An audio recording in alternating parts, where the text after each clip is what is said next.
अहिल्या म्हणजे तळपती समशेर आणि लखलखती वीज होती, ज्या मनगटात बुद्धी, बळ, चातुर्य आहे तोच स्वकर्तृत्वावर लोकाभिमुख राजा बनू शकतो असा संदेश देणाऱ्या व ज्याच्या कर्तृत्वशील कार्याचा उल्लेख भारताच्या सोनेरी इतिहासात अक्षराने लिहिला जातो अशा लोकमाता अहिल्याबाई होळकर। सर्व धर्म समभाव, अस्पृश्यता उच्चाटन, सामाजिक एकात्मता, स्त्री पुरुष समानता, गोरगरिबांविषयी कळवळा, हुंडा पद्धतीचे उच्चाटन, अनिष्ट चालीरीती, रूढी परंपरांचा बिमोड, मूल दत्तक वारसा हक्क, प्रजेविषयीची तळमळ अशा कितीतरी समाज सुधारकांचे कृतिशील कार्य करणाऱ्या लोकमाता अहिल्याबाई होळकर। अहिल्याबाई होळकर यांचा जन्म 31 मे 1725 रोजी अहमदनगर जिल्ह्यातील जामखेड तालुक्यातील एका छोट्याशा खेडेगावातल्या धनगर समाजातील माणकोजी व सुशीलाबाई शिंदे यांच्या त्या कन्या। माणकोजी शिंदे हे सर्वसामान्य परिस्थितीत असून देखील ते विद्वान आणि दूरदृष्टी गृहस्थ होते।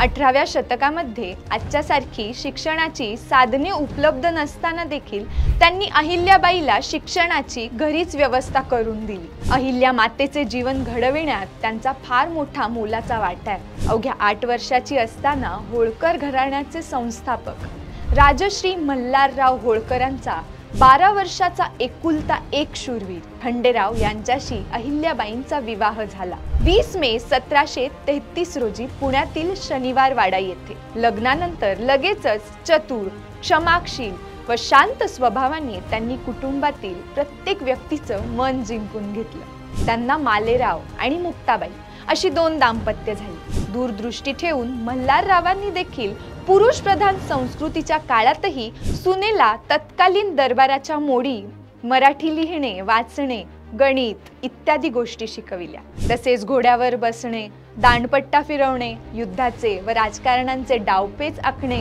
लढाया करणे, पत्रव्यवहार करणे, न्यायनिवाडा करणे इत्यादींचे प्रशिक्षण दिले। परिणामी अहिल्याबाईंची सामाजिक व राजकीय बुद्धी परिपक्व झाली। कुंभेरच्या लढाईत अहिल्याबाईंचे शूरपती खंडेराव यांना वीरमरण आले। वयाच्या अवघ्या 29व्या वर्षी त्या विधवा झाल्या। पण जुन्या रूढी परंपरा सती जाण्याचे नाकारून त्यांनी पुरोगामित्वाचे परिचय दिले। सती न जाणे, आयुष्यभर लोकनिंदा व चारित्र्यावर शिंतोडे उडवून घेणे हे माहिती असूनही त्यांनी सती न जायचे ठरवले। अहिल्याबाईंनी जे मनोधैर्य दाखवले ते अद्वितीय आहे। आपण सती गेलो तर स्वर्ग मिळेल की नाही हे कोण जाणे, परंतु जगलो तर लाखो लोकांना सुख देता येईल असा विचार करून अहिल्याबाईंनी प्रजेच्या हितासाठी जगण्याचा निर्णय घेतला। धर्म, रूढी, परंपरा अलीकडे कर्तव्य महत्त्वाचे मानून रयतेच्या कल्याणासाठी त्यांनी राज्य केले। मल्हारराव होळकरांच्या मृत्यूनंतर 29व्या वर्षी अत्यंत यशस्वीपणे खऱ्या कल्याणाची योजना काय असू शकते आणि त्या कशा राबवल्या जातात हे त्यांनी दाखवून दिले। त्यांचे सासरे मल्हाररावांच्या मृत्यूनंतर 20 मे 1766 मुलगा मालेराव 27 मार्च 1767 मध्ये मृत्यू पावला। अशा एकामागून एक त्यांच्या आयुष्यात दुःख येतच राहिले, पण अत्यंत धीराने आपली प्रजा सुखी, समाधानी, संपन्न बनवण्यासाठी स्वतःच्या दुःखाचा विचार न करता अहिल्याबाईंनी धर्मनिरपेक्षता, स्वातंत्र्य, बंधुता, समानता व न्याय या तत्वांवर राज्य केले। पेशवा रघुनाथराव याला होळकरांच्या राज्याचा आणि दौलतीचा लोभ सुटला। त्याने पेशवाईत होळकरांचे राज्य विलीन करण्यासाठी 50,000ची फौज घेऊन इंदोरवर चढाई केली। हे वृत्त तेजस्विनी अहिल्याबाईंना कळताच खसून न जाता त्यांनी रघुनाथरावांना खलिता पाठविला। त्या म्हणाल्या, आपण माझे राज्य हिरावून घेण्यासाठी कपट रचून आला आहात। आमच्याकडील फितुरास गाठले, मला दुबळी समजलात की खुळी, दुःखात बुडालेल्यास अधिक बुडवावे हा तुमचा हेतू आहे। ही तुमची दूरदृष्टी। आता आपली गाठ रणांगणातच पडेल। माझ्या बरोबर युद्धात पारंगत असणाऱ्या स्त्रियांची फौज असेल। मी हरले तर कीर्तिरूपी उरून जाईन, पण आपण हरलात तर आपल्याला तोंड दाखवायची सुद्धा जागा उरणार नाही। म्हणून लढाईच्या भरीस न पडाल तेच बरे। मी अबला आहे असे समजू नका। मी खांद्यावर भाले घेऊन समोर उभी राहिले तर पेशव्यांना सुद्धा भारी पडेन। आणि हो, वेळ पडली तर हत्तीच्या पायी साखळीशी बांधून तुमचे स्वागत न केले तर होळकरांच्या सुनेचे नाव लावणार नाही। मुत्सद्दी अहिल्या म्हणजे तळपती शमशेर आणि लखलखती वीज होती। त्यांनी आपले आयुष्य लोककल्याणकारी कार्यासाठी वेचत असताना प्रदेशांची मर्यादा न घालता संपूर्ण भारतभर केले। संपूर्ण भारतात अनेक विहिरी, तलाव, कुंड, घाट बांधले, रस्ते, पूल निर्माण केले। जे काम भारताच्या शासन व्यवस्थेत सार्वजनिक बांधकाम विभागामार्फत केले जायला हवे होते ते काम लोकमाता अहिल्याबाईंनी केले। उद्योगधंद्यांना व त्यांच्या विकासाला प्राधान्य दिले।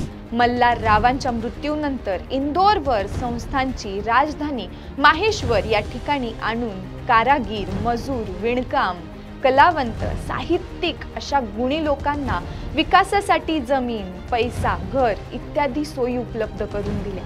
आजही महेश्वरी साड्या, पैठणी, धोतर प्रसिद्ध आहेत। राज्यात पशुपक्षी यांना चरण्यासाठी त्यांनी कुरणे बांधली। मुंग्यांना साखर, माशांना कणकेचा गोळा, उन्हाळ्यात वाटसरूंना पिण्यासाठी पाणीपोई, हिवाळ्यात गरजूंना गरम कपडे या सगळ्यांची सोय त्या करत असत। आपल्या राज्यात सूक्ष्म जीवही उपाशी राहू नये याची त्या नेहमी दक्षता घेत होत्या। दिव्यांग, अनाथ, असहाय्य लोकांचे त्यांनी पुनर्वसन केले। गोरगरिबांसाठी अन्नछत्र व सदावर्ते चालवली, वस्त्रांचे वाटप केले। प्रवाशांसाठी मार्गावर अरण्यमय प्रदेशात आंबराई, बगीचे, वृक्षरोपण, विश्रांतीची ओटे व धर्मशाळा बांधल्या। घाट बांधताना केवळ तज्ज्ञांची मतं विचारात न घेता प्रत्यक्ष त्या भागात स्त्रियांशी बोलून घाटावरच्या पायऱ्या कशा असायला हव्यात, कपडे धुताना बाळ कुठे ठेवणं सोयीस्कर राहील, कपडे बदलताना खोल्या कुठे असायला हव्या, इतक्या बारीक बारीक गोष्टी त्यांनी पाहिल्या आणि मग घाट बांधले। सर्व धर्म समभावाचा आदर्श मिरवीत मंदिरे, मशिदी, दर्गे व विहार बांधली, तर काही मंदिरांचा जीर्णोद्धारही केला।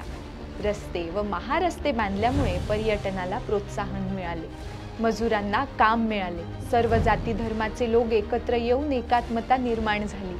राज्यातील दरोडेखोरांचा बंदोबस्त करण्यासाठी यशवंत फणसे या बहादुरासोबत स्वतःच्या एकुलत्या एक मुलीचा आंतरजातीय विवाह लावून दिला आणि जातीभेदाला तडा दिला। अहिल्याबाई या एक समाज सुधारक होत्या। त्यांनी धर्मातील रूढी आणि परंपरांचा अंधळेपणाने कधीच स्वीकार केला नाही। त्यांनी एकच धर्म पाळला आणि तो धर्म म्हणजे मानवता धर्म। प्रजेवर जास्त करांचा बोजा न लादता राज्याचा कोक्ष समृद्ध केला। स्वतःचा खर्च मर्यादित करून खासगी उत्पन्नाचा उपयोग सुद्धा लोककल्याणासाठीच केला। अशी एक ना एक विधायक कामे संपूर्ण भारतभर त्यांनी केली। खऱ्या अर्थाने लोकमाता व राष्ट्रमाता झाल्या। त्यांच्या जयंतीनिमित्त त्यांच्या कार्याला आणि त्यांच्या विचारांना विनम्र अभिवादन। आमचा व्हिडिओ आवडला असेल तर लाईक, शेअर आणि सबस्क्राईब करायला विसरू नका। जय महाराष्ट्र।